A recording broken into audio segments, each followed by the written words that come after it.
मेरे प्रिय आत्मा, सत्य की खोज में या परमात्मा की खोज में स्वतंत्रता पहली शर्त है। इस संबंध में कल मैंने आपसे थोड़ी बातें कही, लेकिन स्वतंत्रता चिल्लाने से कुछ भी हल नहीं होता है। और सत्य की खोज में चले हुए लोग स्वतंत्रता की बातें करते हुए भी प्रतीत होते हों, तो भी अपने ही हाथों से अपने ऊपर बंधन निर्मित करते चले जाते हैं। एक तो ऐसी गुलामी होती है जो दूसरे हमारे ऊपर थोप देते हैं, एक ऐसी भी गुलामी होती है जिसे हम खुद अपने ऊपर थोप लेते हैं। वो गुलामी बहुत खतरनाक नहीं होती जो दूसरे हमारे ऊपर थोप दें। खतरनाक तो वही गुलामी होती है जिसे हम अपने हाथों से निर्मित करते हैं, क्योंकि जिसे हम खुद बनाते हैं उसे मिटाने में डर लगने लगता है, मिटाने में मोह होने लगता है और भय लगने लगता है। जो परतंत्रता आत्मिक रूप से मनुष्य के ऊपर है, वो खुद उसे निर्मित करता है। और इस बात को बिना जाने यदि हम स्वतंत्र होने की कोई तलाश करते हों, इस बात को बिना जाने कि परतंत्रता की कड़ियां खुद हमारी बनाई हुई हैं, तो बड़ी कठिनाई हो जाती है। एक छोटी सी कहानी से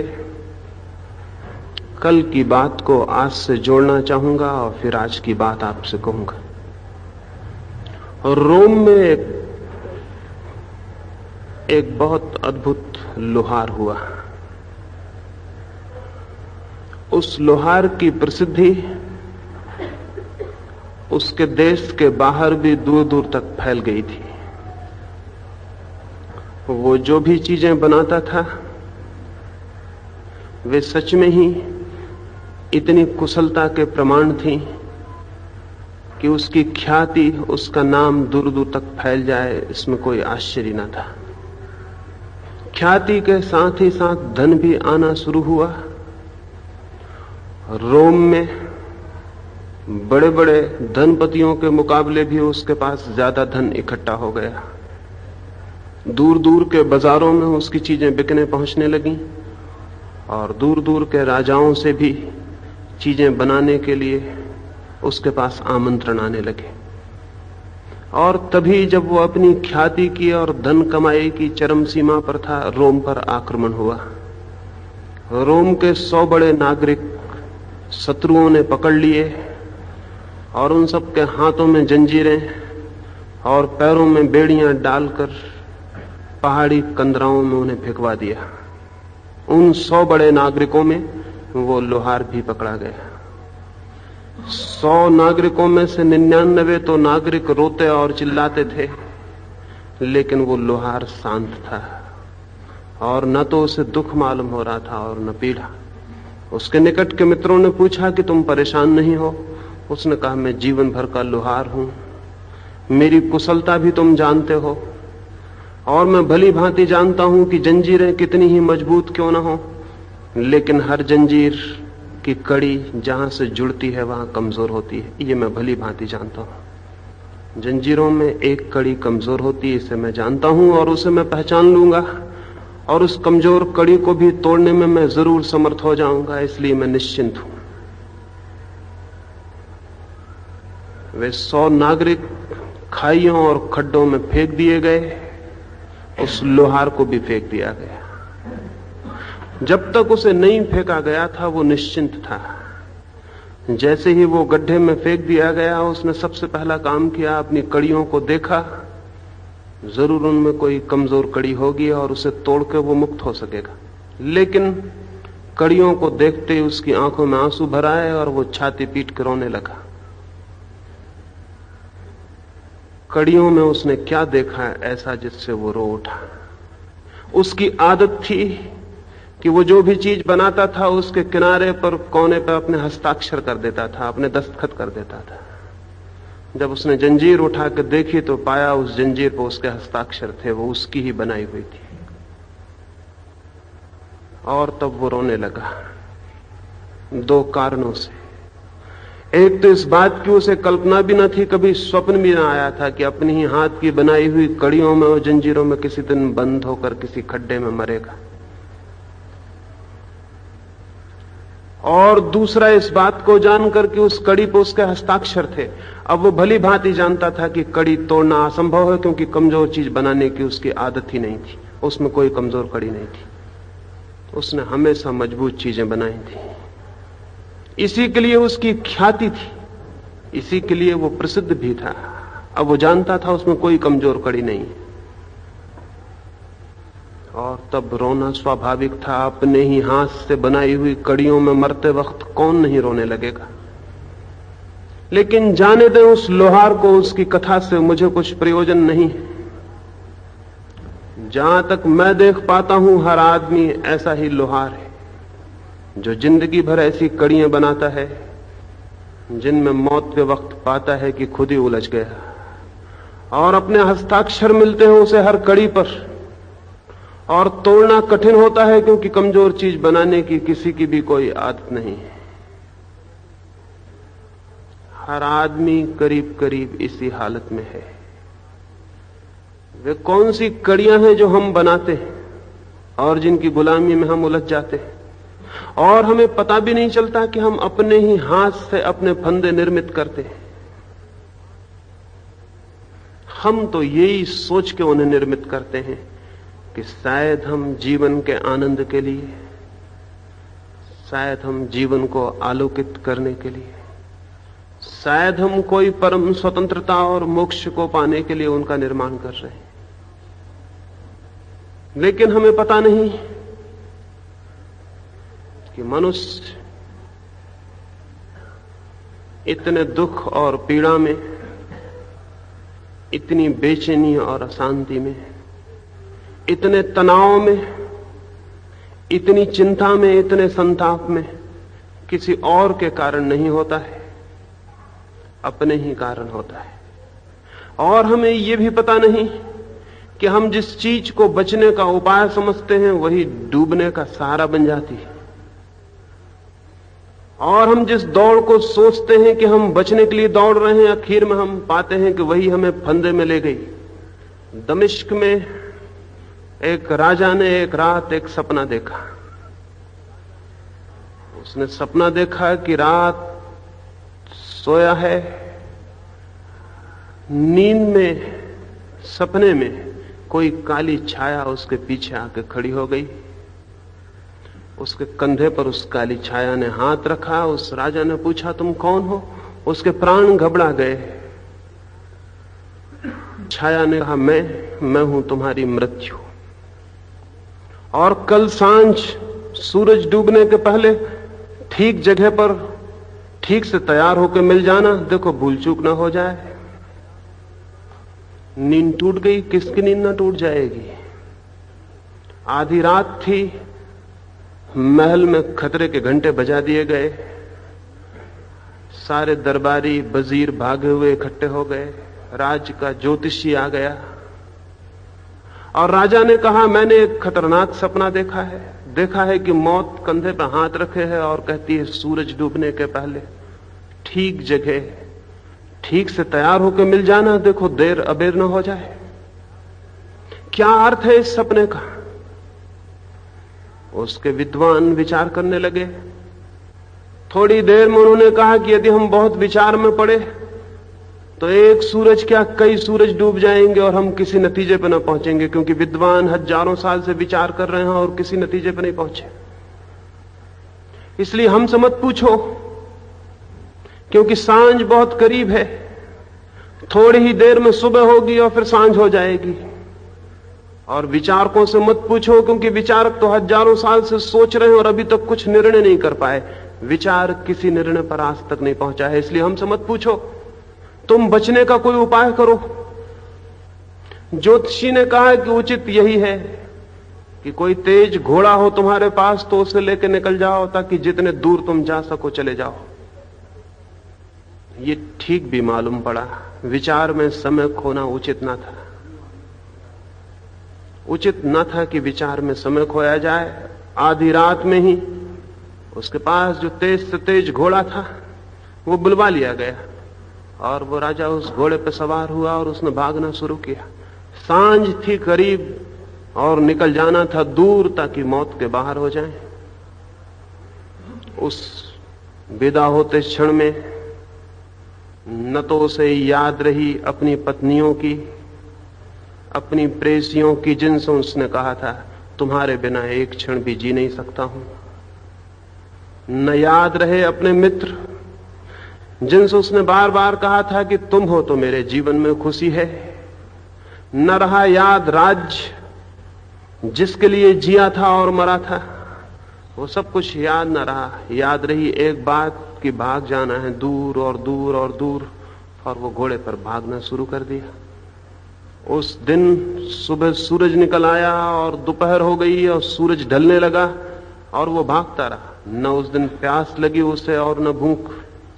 न उसे ख्याल आया कि रुकूं और पानी पी लूं, क्योंकि जितनी देर भी चूक जाता समय उतनी देर और दूर निकलने से बच जाता। तो वो भागता रहा। सांझ जब सूरज ढलता था तो वो सैकड़ों मील दूर निकल गया था।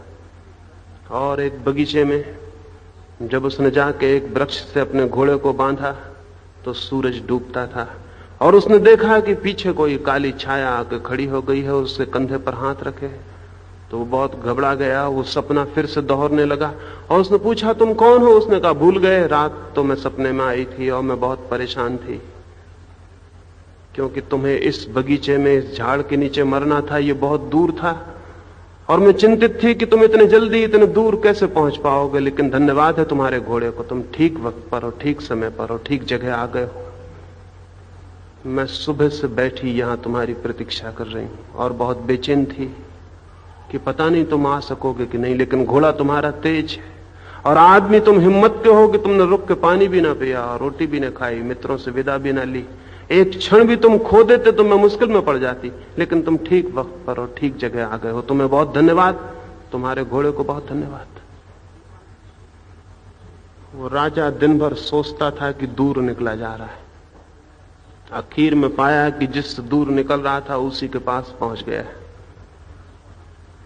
और हम सारे लोग भी जिन चीजों से दूर निकलना चाहते हैं आखिर में पाते हैं कि उन्हीं के मुंह में चले गए। ये पूरे मनुष्य का जीवन उन मौतों में पहुंचा देता है, उन मृत्युओं में जिनमें कोई भी जाना नहीं चाहता, और उन परतंत्रताओं में बांध देता है जिनमें कोई भी बंधना नहीं चाहता। जीवन एक अजीब चक्कर में घूमता है। ये प्राथमिक रूप से आपसे कहूं और तब आपसे उस बात को कहना मुझे आसान हो जाएगा कि किस भांति के गुलामियों में, किस भांति से हम खुद अपने को बांध लेते हैं। ये दिखाई पड़ जाए तो स्वतंत्र होना कठिन नहीं है, और ये दिखाई पड़ जाए तो सरल होना भी कठिन नहीं है। आज की सुबह तो मैं सरलता पर ही कुछ थोड़ी सी बातें आपसे कहना चाहता हूं, क्योंकि जो जटिल है, जिसका मन कॉम्प्लेक्स है, उलझा हुआ जटिलताओं में, वो कभी स्वतंत्र भी नहीं हो सकता है। और जिसका मन उलझा हुआ है भीतर, वो जीवन के सत्य को भी कभी नहीं जान सकता है, क्योंकि जीवन के सत्य को जानने के लिए चाहिए एक सरल और निर्दोष चित्त, एक इनोसेंट माइंड, एक अत्यंत सरल, सीधा और निर्दोष मन। जटिल हम बहुत हैं, और जटिलता से मेरा मतलब है वे ही कड़ियां, वे ही जंजीरें जो हमने अपने हाथ से निर्मित की हैं, उन्होंने हमारे जीवन को जटिल कर दिया है।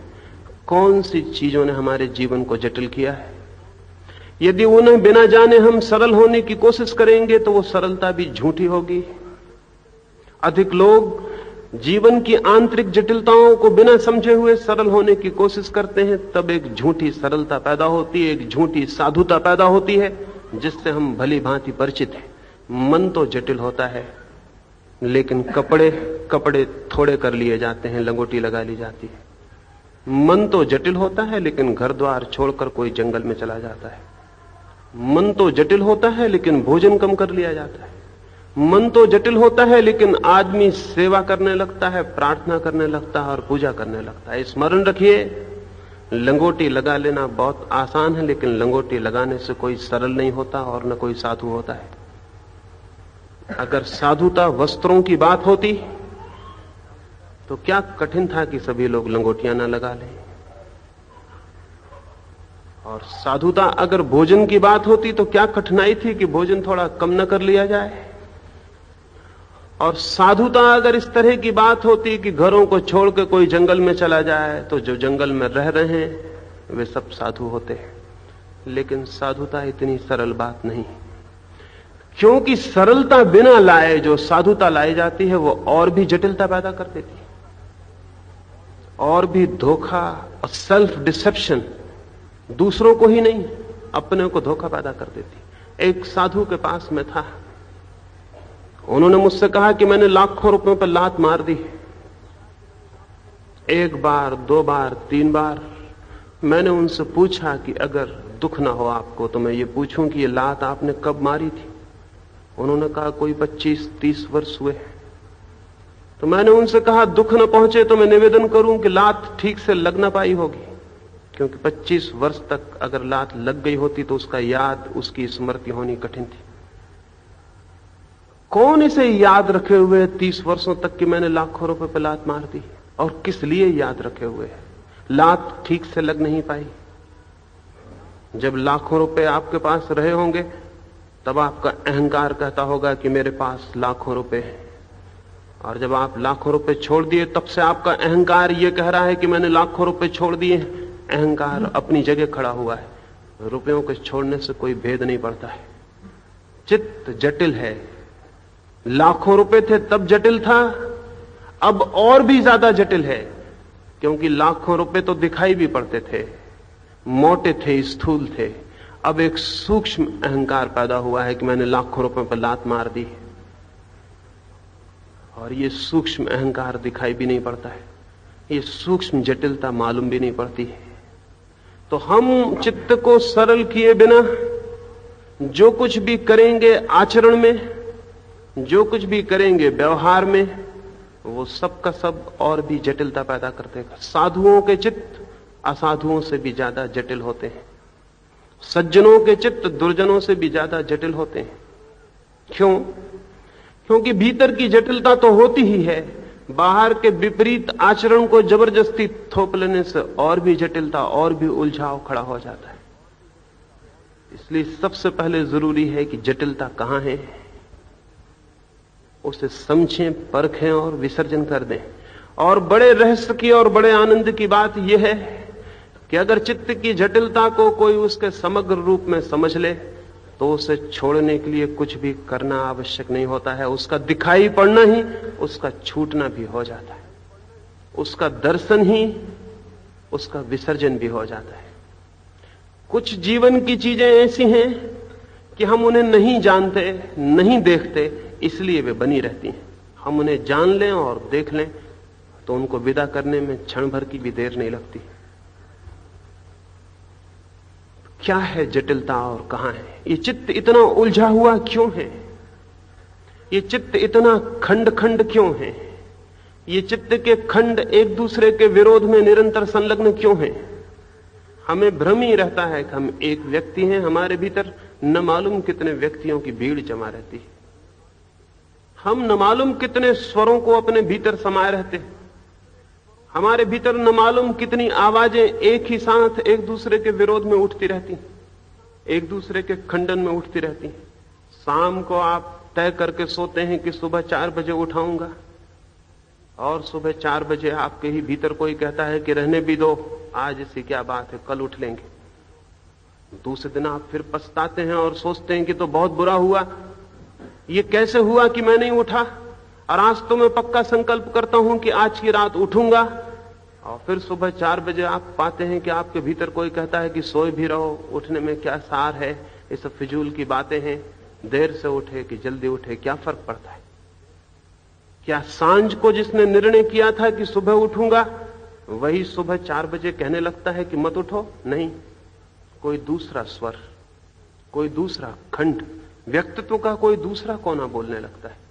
क्रोध होता है तो क्रोध कर लेते हैं, क्रोध चला जाता है तो पछताते हैं और सोचते हैं बहुत बुरा हुआ। ये कौन सोचता है बहुत बुरा हुआ? क्या क्रोध करने वाला और ये सोचने वाला एक ही है? अगर ये एक ही है तो फिर क्रोध कैसे किया था? ये कोई दूसरा हिस्सा है जो कहता है, पछताता है, और फिर कल 1000 दफे तय करने के बाद कि क्रोध नहीं करूंगा, कल फिर क्रोध कर लेता है। ये क्रोध करने वाला कौन है फिर? एक एक आदमी के भीतर भीड़ है आदमियों की, बहुत से आदमी मल्टी साइकिक है।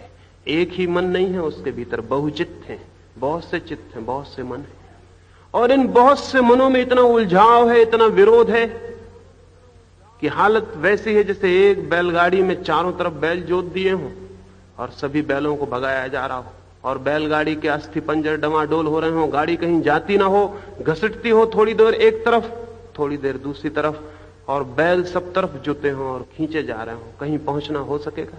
नहीं। थोड़ी देर में गाड़ी के अस्थि पंजर ढीले हो जाएंगे, थोड़ी देर में गाड़ी के टुकड़ों को लेकर बैल भाग जाएंगे, गाड़ी नष्ट हो जाएगी, पहुंचना कहीं भी नहीं होगा। हर आदमी इसी भांति नष्ट हो जाता है, कहीं पहुंचना नहीं हो पाता। जीवन में पहुंचना तभी संभव है जब जीवन में एक दिशा हो, एक चित्तता हो, जब जीवन में एक मन हो, खंड खंड ना हो चित्त, अखंड हो। अखंड चित्त ही सरल चित्त होता है, खंडित चित्त सरल चित्त नहीं हो सकता। खंडित चित्त ही जटिल चित्त है, टुकड़े टुकड़ों में टूटा हुआ चित्त ही। और ये स्थिति कैसे बन गई है, ये स्थिति कैसे खड़ी हो गई है, ये हम सबके ऊपर कैसा दुर्भाग्य है कि हमारा अखंड चित्त नहीं है, खंड खंड है, टूटा हुआ है। कौन से कारण हैं? कुछ कारण हैं बुनियादी। पहला कारण हमारी शिक्षा, हमारी संस्कृति, हमारी सभ्यता, हमारे जीवन के सारे प्रभाव एक अजीब पागलपन हर आदमी में पैदा करवा देते हैं, और वो ये कि कोई भी आदमी खुद होने को राजी नहीं है। हर आदमी कोई और होना चाहता है। कोई मनुष्य जमीन पर वही होने को राजी नहीं है जो वो है, कोई और होना चाहता है।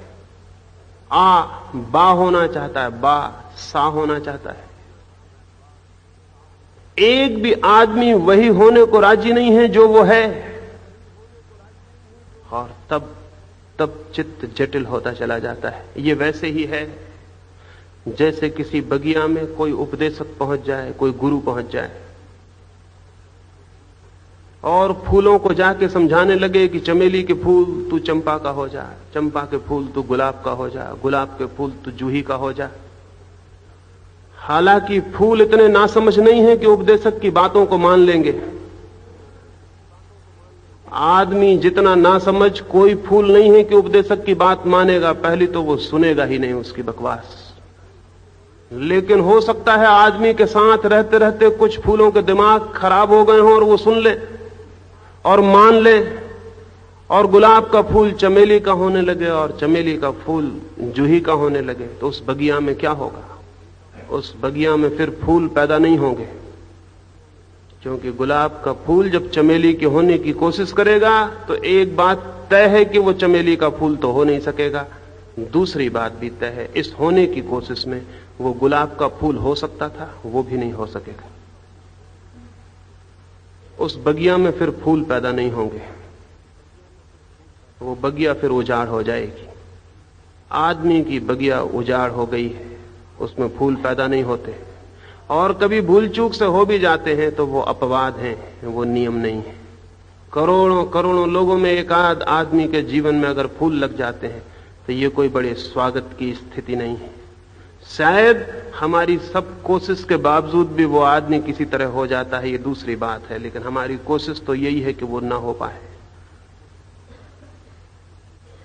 हेनरी थारो स्कूल और कॉलेज का अध्ययन करके वापस लौटा तो उसके गांव के एक बूढ़े आदमी ने कहा कि मैं इस लड़के का बड़ा स्वागत करता हूं, ये विश्वविद्यालय की शिक्षा लेके भी अपने को सही सलामत बचा के वापस लौट आया।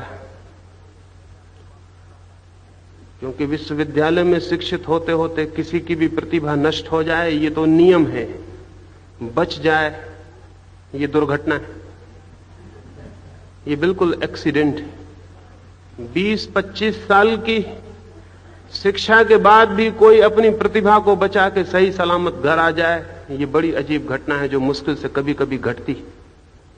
और ऐसी ही हमारी पूरी संस्कृति है, पूरे जीवन की दिशा है, पूरे जीवन की फिलॉसफी है, जिसमें हम हर आदमी को ये प्रेरणा पैदा करते हैं कि तुम किसी और जैसे हो जाओ। हम किसी आदमी से ये नहीं कहते कि तुम अपने जैसे हो जाना, तुम जैसे हो, तुम जो हो, बीज रूप में तुम जो हो तुम उसको ही विकसित करना। नहीं, किसी बच्चे को ये नहीं कहा जाता। बच्चे से कहा जाता है राम जैसे हो जाओ, कृष्ण जैसे हो जाओ, या अगर पुरानी तस्वीरें थोड़ी धुंधली पड़ गई हैं तो विवेकानंद जैसे हो जाओ, गांधी जैसे हो जाओ, लेकिन किसी जैसे हो जाओ। किसी बच्चे को कभी कोई नहीं कहता कि तुम अपने जैसे हो जाना, क्योंकि हम मानते नहीं कि कोई अपने जैसे होने में भी कोई सार्थकता है। सार्थकता इसमें है कि किसी जैसे हो जाओ।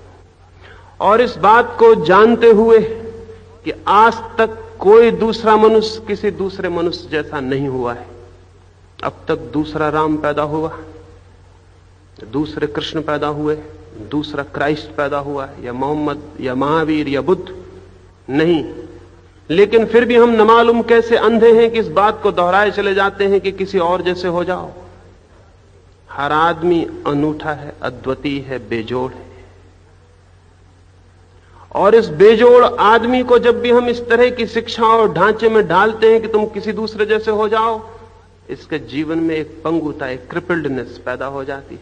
इसका सारा जीवन सिकुड़ जाता है, दूसरे होने की कोशिश में ये बर्बाद हो जाता है। और दूसरे होने की कोशिश में इसके चित्त में इतने खंड हो जाते हैं। कोई खंड कहता है अपने जैसे हो जाओ, कोई खंड कहता है दूसरे जैसे हो जाओ, कोई खंड कहता है तीसरे जैसे हो जाओ। और इस दौड़ में इसका व्यक्तित्व टूट जाता है, डिसइंटीग्रेटेड हो जाता है। और ये अब तक रहा है। और तब परिणाम क्या होते हैं? परिणाम दो होते हैं।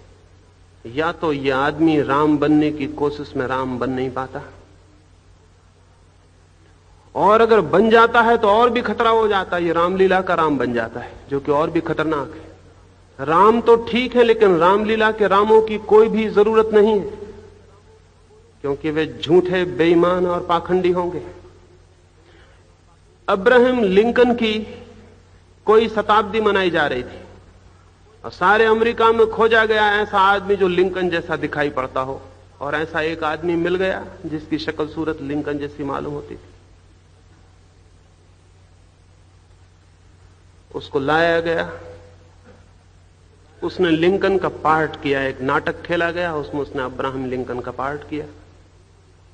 लेकिन पार्ट करने में वो इतनी मौज में आ गया और इतना प्रसन्न हो गया कि जब नाटक खत्म हो गया, वो घर गया तो भी लिंकन के कपड़े उतारने को राजी नहीं हुआ। घर के लोगों ने बहुत समझाया कि ये ठीक है कि तुमने नाटक किया, लेकिन अब ये कपड़े बदलो। लेकिन वो कहने लगा, कौन कहता है कि मैं कपड़े बदलूं, मैं तो अब्राहम लिंकन हूं। बड़ी मुश्किल हुई। वो ठीक अब्राहम लिंकन जैसे भाषण करने लगा चौरस्तों पर खड़े होकर, और कोई भी मिलता तो वो उसी अकड़ और उसी हैसियत से बोलता जैसे अब्राहम लिंकन को अब्राहम लिंकन के कपड़े भी पहनता। आखिर गांव उससे परेशान आ गया। वो अब्राहम लिंकन से नीचे उतरने को राजी नहीं हुआ, जो एक दफे चढ़ गया नाटक में तो चढ़ गया। आखिर हालत इतनी हो गई कि गांव के लोगों ने कहा कि जब तक इसको गोली ना मारी जाए तब तक ये राजी ना होगा, क्योंकि लिंकन को गोली मारी गई, अब ये गोली खाएगा तभी मानेगा, ये मानने को राजी नहीं।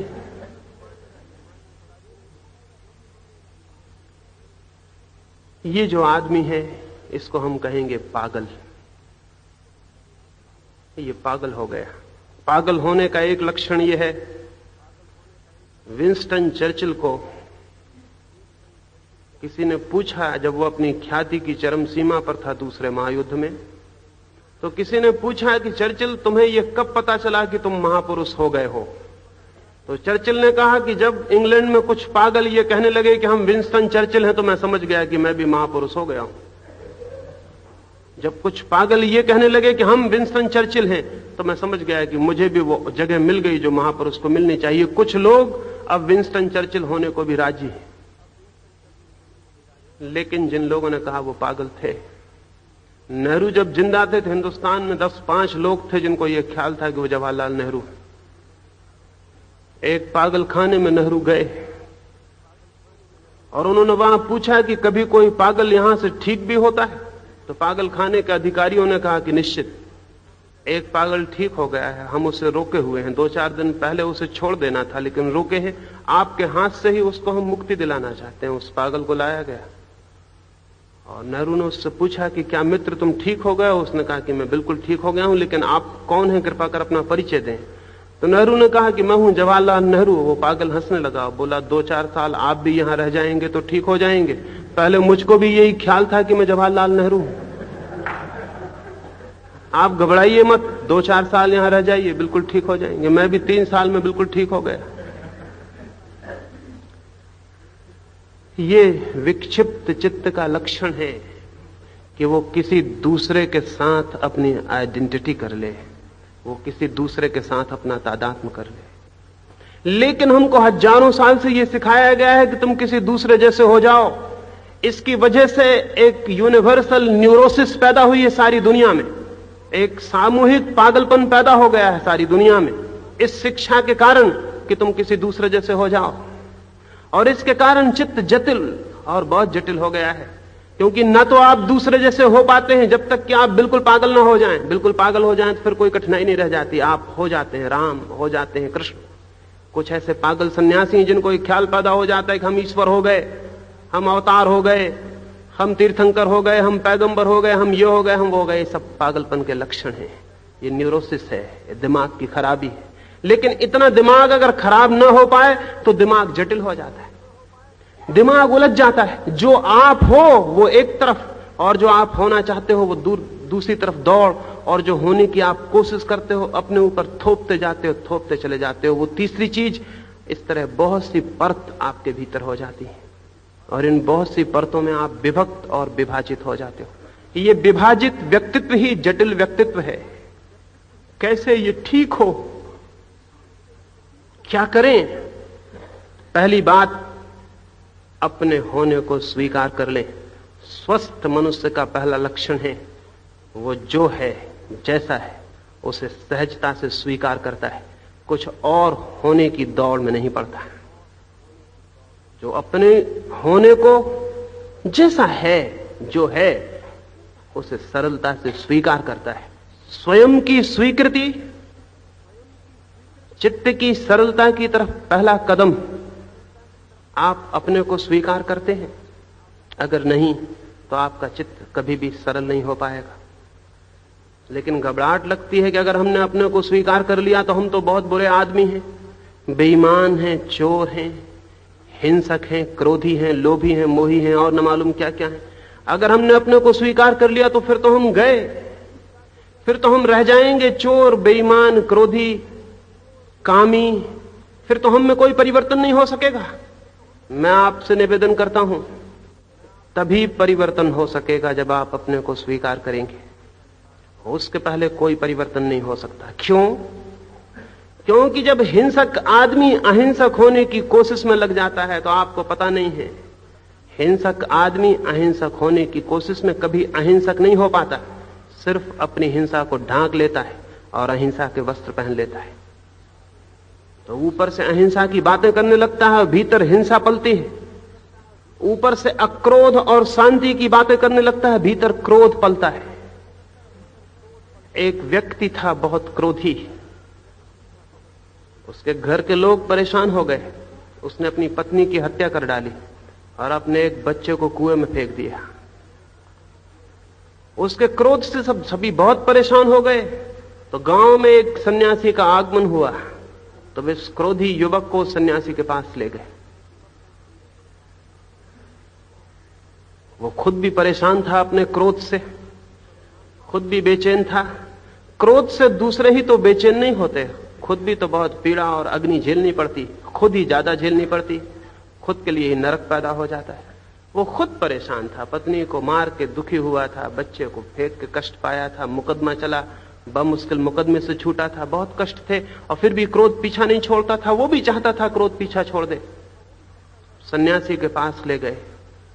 सन्यासी ने हंस के कहा, जैसा कि सभी सन्यासी हंस के कहते हैं, सन्यासी ने हंस के कहा कि इसमें क्या बात है, क्रोध को छोड़ दो। जैसे हम किसी बीमार से कहें कि इसमें क्या बात है, बीमारी को छोड़ दो। सारे धर्मों की शिक्षा यही है, क्रोध छोड़ दो, लोभ छोड़ दो, बेईमानी छोड़ दो। जिससे छोड़ना आसान है, जिससे कि छोड़ना संभव है। उस क्रोधी युवक ने कहा कि अच्छा, मैं छोड़ने को राजी हूं। उस सन्यासी ने कहा कि तुम छोड़ दो संसार, सन्यासी हो जाओ, तो ही तुम्हारा चित्त पूरी तरह शांत हो सकेगा। वो सन्यासी हो गया। क्रोधी आदमी कुछ भी हो सकता है, घर छोड़ के सन्यासी भी हो सकता है, ये भी क्रोध का ही एक हिस्सा हो सकता है। वो छोड़ के सन्यासी हो गया। शांत आदमी होता, थोड़ी बहुत देर सोचता, वो था क्रोधी, सोचने की फुर्सत कहां थी, उसने वहीं कपड़े छोड़ दिए, उसने कहा कि ये हुआ, मैं सन्यासी। अगर क्रोध से छुटकारा होता तो मैं सन्यासी हुआ जाता हूं। उसने कपड़े बदल लिए, उस दिन उसके कपड़े रंग दिए गए, वो सन्यासी हो गया, और उसका नाम रख दिया गया मुनि शांतिनाथ हो गए वो। क्योंकि सन्यासी होने के लिए 2-3 चीजों की जरूरत है, कपड़े बदलने की, नाम बदल लेने की, इस तरह की चीजों की जरूरत है, फिर कोई भी सन्यासी हो सकता है। हिंदुस्तान में इतने सन्यासी इसलिए तो हो जाते हैं कि हमको ये सस्ती तरकीब मिल गई है, नाम बदल लेना, कपड़े बदल लेना, तो ऋषि मुनि यहां पैदा ही होते चले जाते हैं रोज, उनकी कोई कमी नहीं, क्योंकि हमें एक नुस्खा मिल गया, एक सीक्रेट हमको मिल गया, नाम बदल लो, कपड़े बदल लो, बात खत्म हो जाती।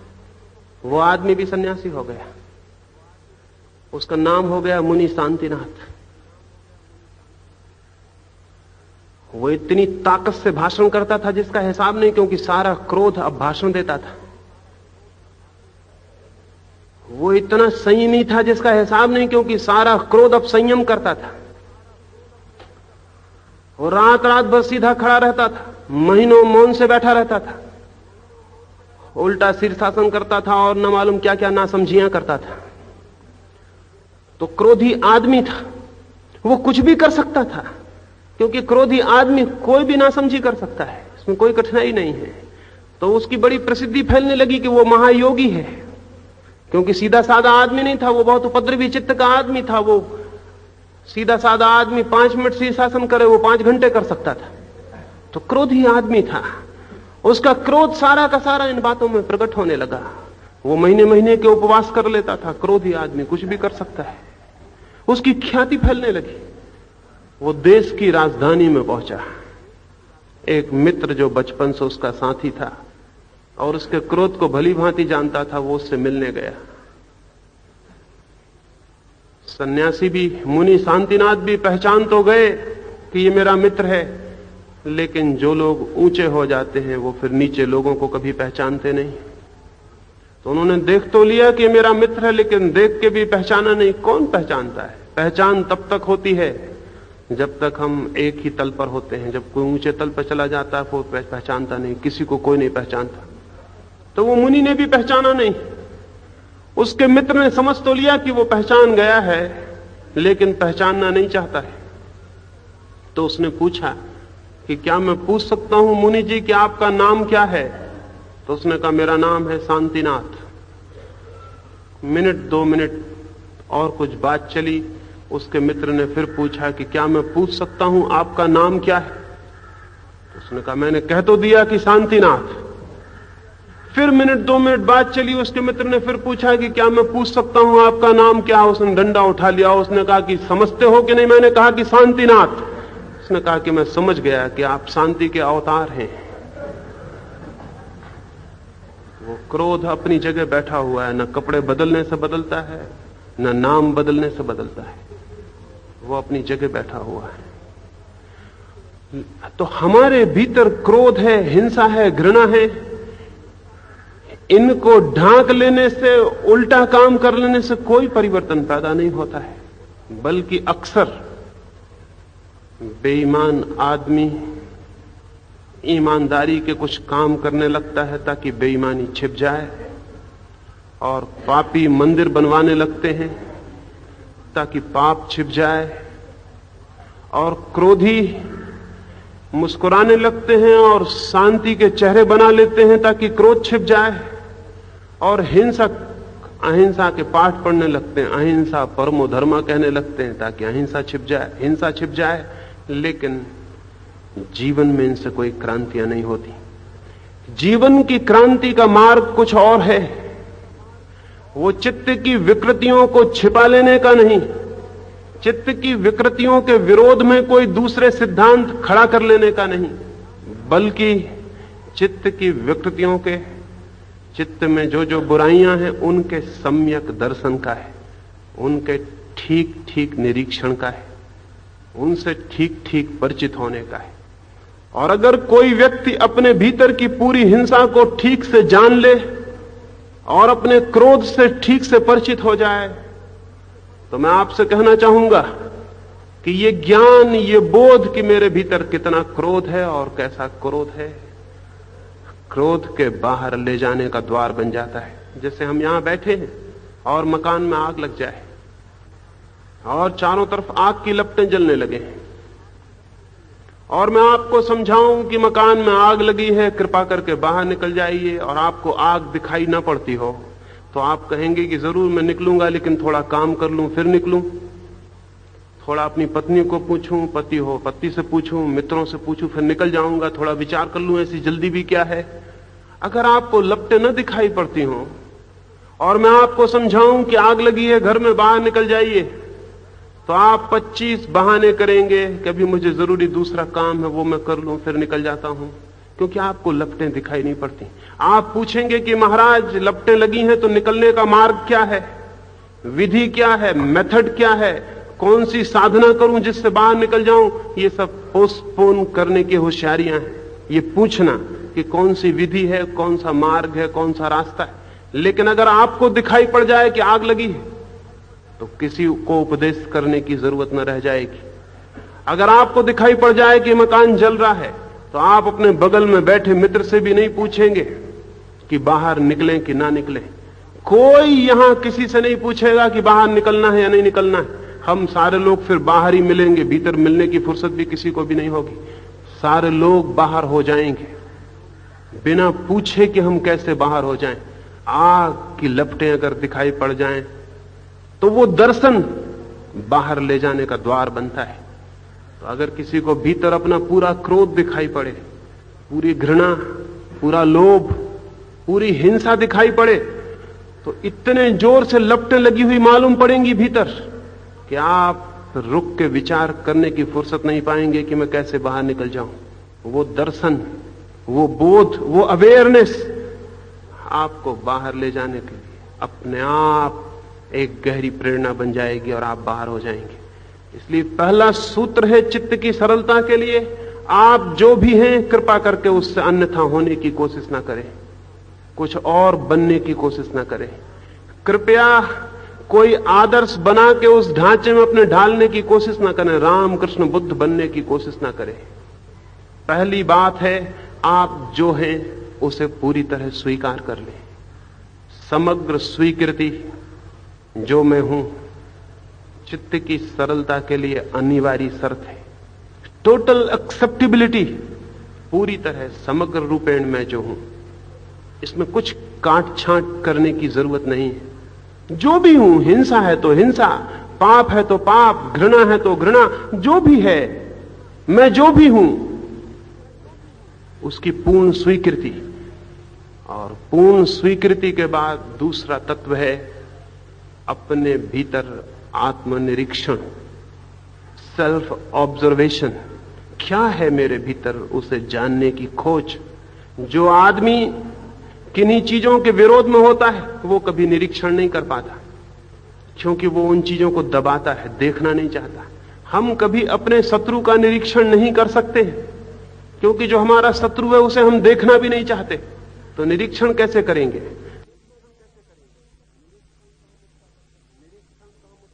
निरीक्षण तो हम उसका कर सकते हैं जो मित्र है, जिसे हमने स्वीकार किया है, जिसे हमने अपने निकट लिया है, उसका हम निरीक्षण कर सकते हैं।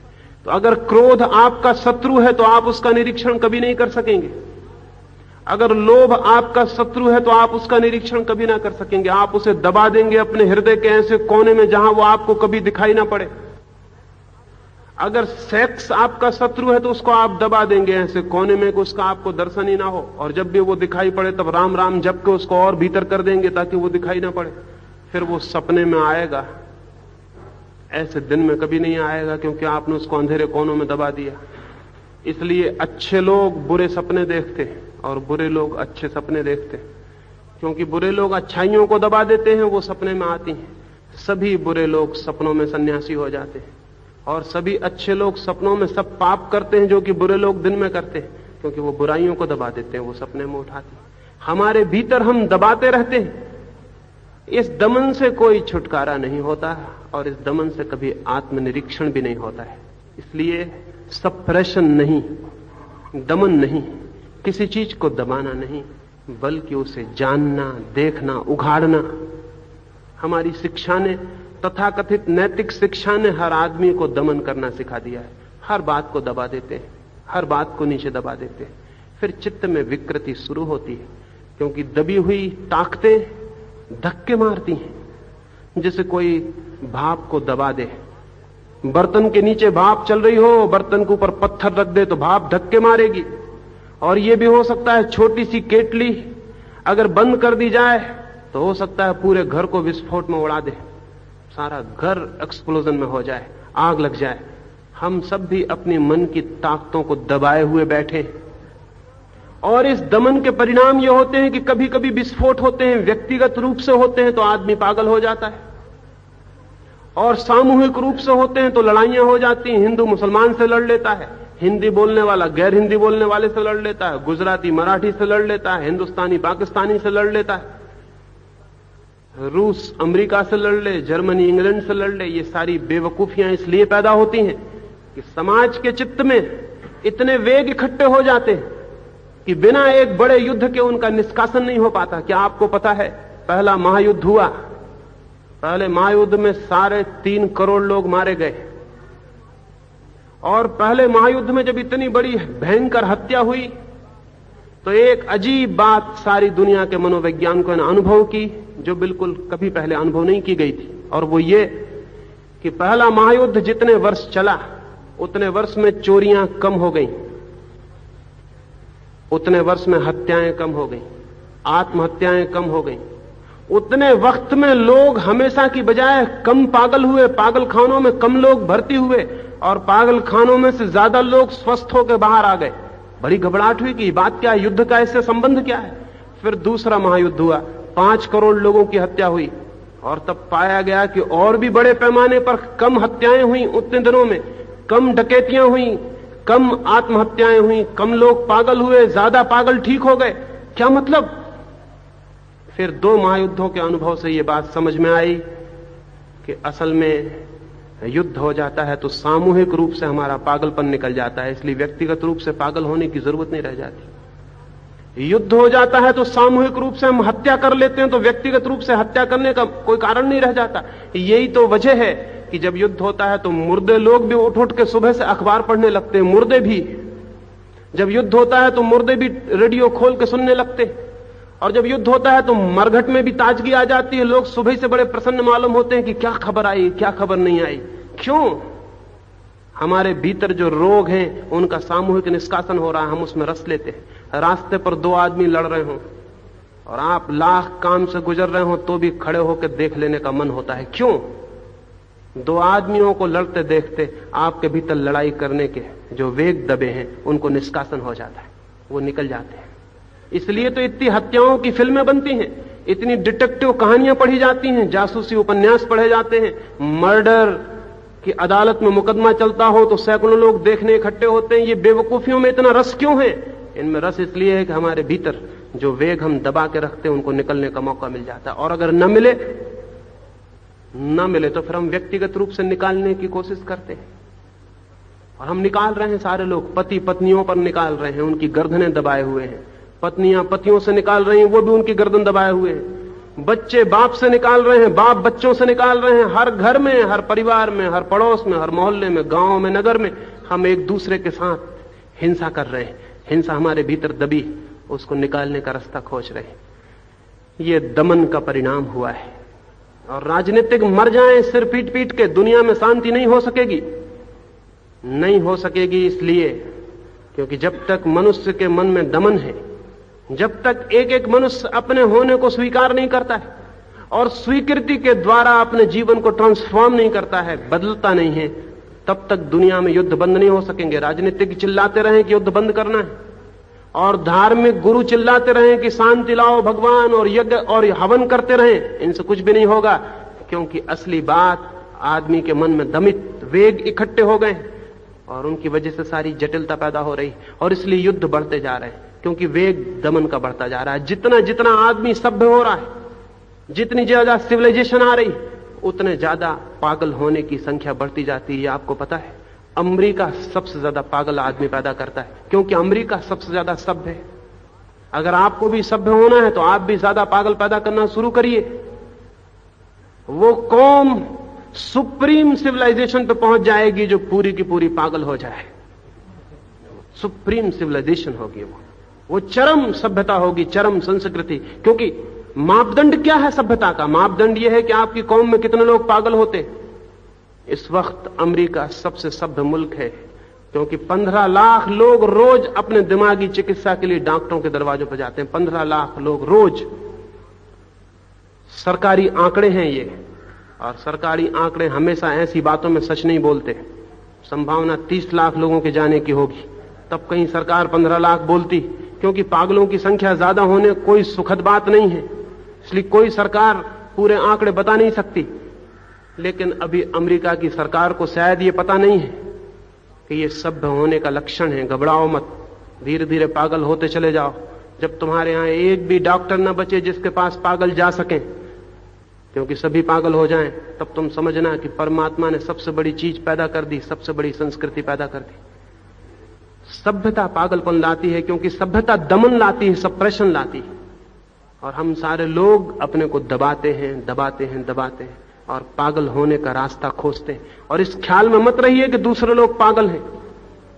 हर 3 आदमियों में एक आदमी करीब करीब पागल है, और बाकी 2 आदमी भी पागल नहीं है ऐसा मत सोचिए, थोड़े कम पागल हैं ऐसा सोचिए। बिल्कुल पागल न होना बड़ी कठिन बात है। और जब कोई ऐसा आदमी हमारे बीच पैदा हो जाता है जो बिल्कुल पागल नहीं होता, तो हम सब पागलों के दिमाग बड़े गड़बड़ हो जाते हैं। हम सोचते हैं इसको मारो, ये आदमी पागल है या कुछ गड़बड़। गांधी को मार डाला, एक आदमी था हमारे बीच जो पागल नहीं था, तो पागलों ने इकट्ठा होकर मार डाला। क्राइस्ट को सूली पर लटका दिया, क्योंकि बाकी पागलों ने देखा कि यह आदमी गड़बड़ मालूम होता है। सुकरात को जहर पिला दिया। क्यों? एक कहानी कहूं आपसे। एक गांव में ऐसा हुआ, एक जादूगर आया और उसने एक कुएं में कुछ मंत्र पढ़ के कोई पुड़िया डाल दी, और खबर कर दी कि इस कुएं का पानी जो भी पिएगा वो पागल हो जाएगा। उस गांव में 2 ही कुएं थे, एक कुआं गांव का था और एक राजा के महल का था। गांव भर के लोगों ने बहुत कोशिश की कि पानी ना पिए, लेकिन कितनी देर तक प्यास से बचते। आखिर शाम होते होते सबने पानी पिया, पूरा गांव पागल हो गया। सिर्फ राजा, रानी और वजीर पागल नहीं हुए, उनका कुआं दूसरा था। सांझ होते होते सारे गांव में एक अफवाह फैलने लगी कि ऐसा मालूम होता है राजा, रानी और वजीर का दिमाग खराब हो गया है। क्योंकि गांव भर का दिमाग एक तरह का हो गया और राजा, रानी और वजीर का गड़बड़ दिखाई पड़ने लगा। वो माइनॉरिटी में रह गए, अब मेजॉरिटी पागल हो चुकी थी। तो बहुमत ने सांझ को सभा की, उस गांव में सभा की, और उन्होंने ये विचार किया कि अब हम क्या करें, राजा का दिमाग खराब हो गया है, इसको बदलना चाहिए, नहीं तो सब बर्बाद हो जाएगा। राजा को खबर मिली कि जनता सभा कर रही है, तो राजा ने अपने वजीर से पूछा अब हम क्या करें। वजीर ने कहा एक ही रास्ता है, समय चूकने के पहले हम चलें और उस कुएं का पानी पी लें जिसका सबने पिया है। राजा, रानी और वजीर गए और उस कुएं का पानी पी लिया। उस रात उस गांव में जलसा मनाया गया और गांव के लोगों ने राजा का स्वागत किया कि उसका दिमाग अब ठीक हो गया।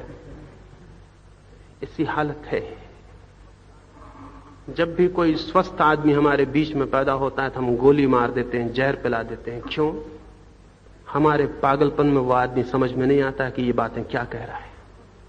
ये हमने आज तक स्वस्थ आदमियों के साथ व्यवहार किया है।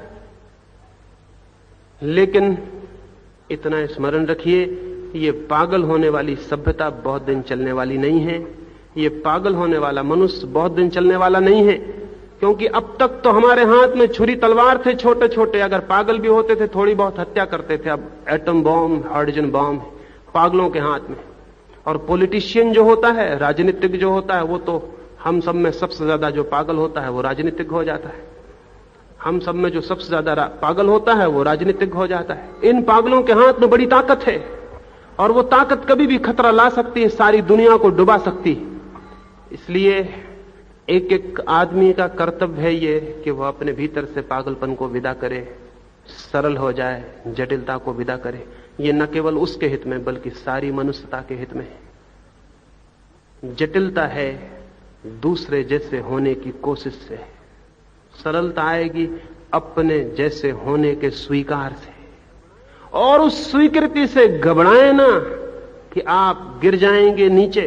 उसी स्वीकृति से ट्रांसफॉर्मेशन पैदा होता है, उसी स्वीकृति से रूपांतरण होता है। क्यों? क्योंकि जैसे ही हमें दिखाई पड़ना शुरू हो जाता है कि हमारे भीतर कैसा नरक है, उस नरक के हम बाहर निकलने में समर्थ हो जाते हैं।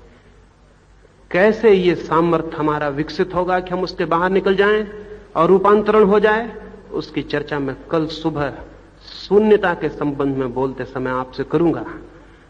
क्यों? क्योंकि जितने विचारों से भरा हुआ मस्तिष्क होता है उतना अशांत होता है, उतना जटिल होता है। जितना विचारों से शून्य हो जाता है मस्तिष्क, उतना शांत हो जाता है, उतना स्वस्थ हो जाता है। शून्य मस्तिष्क कैसे हो जाए उसकी बात मैं कल करूंगा। सरल मन कैसे हो सकता है, तो मैंने 2 सूत्र आपसे कहे हैं। स्वयं के प्रति सर्वांगीण स्वीकृति, टोटल एक्सेप्टेबिलिटी, और उस स्वीकृति से ही रूपांतरण पैदा होता है। उसी भांति जैसे हम एक घर में दिया जला लें तो अंधकार नहीं पाया जाता है, वैसे ही अगर अपने भीतर हम स्वीकृति का दिया जला लें और परिपूर्ण रूप से अपने को अंगीकार कर लें, तो उस अंगीकार के बोध से ही एक ऐसा दिया जलता है जिसके प्रकाश में हिंसा और घृणा और क्रोध और पाप तिरोहित हो जाते हैं। क्योंकि जहां प्रकाश है वहां अंधकार नहीं है। और जो स्वयं को स्वीकार नहीं करता उसके जीवन में कभी भी प्रकाश निर्मित नहीं होता है। ये थोड़ी सी बातें मैंने कही हैं। कल इस बात को मैं पूरा करूंगा कि इस चित्त की सरलता को शून्यता तक कैसे ले जाया जा सकता है, और जो शून्य हो जाता है वो पूर्ण से भर जाता है। जैसे वर्षा होती है, आकाश में बादल गिरते हैं और पानी गिरता है, तो पानी गिरता है पहाड़ों पर भी, लेकिन पहाड़ खाली के खाली रह जाते हैं क्योंकि पहाड़ पहरे से भरे हुए हैं। और झीलों में भी पानी गिरता है, खड्डों में भी पानी गिरता है, लेकिन खड्डे भर जाते हैं क्योंकि वे खाली हैं। परमात्मा भी 24 घंटे बरस रहा है। जो खाली हैं वो परमात्मा से भर जाते हैं, और जो भरे हुए हैं वो खाली रह जाते हैं। तो कैसे हम खाली हो सकते हैं अपने से ताकि परमात्मा हमें भर दे, उसकी बात मैं कल करूंगा। मेरी बातों को इतने प्रेम और शांति से सुना है, उससे बहुत बहुत अनुग्रहित और आनंदित हूं।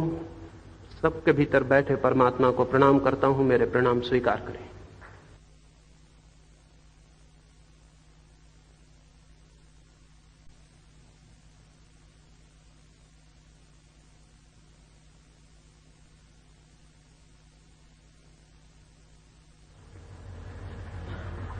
मेरे प्रिय आत्मा,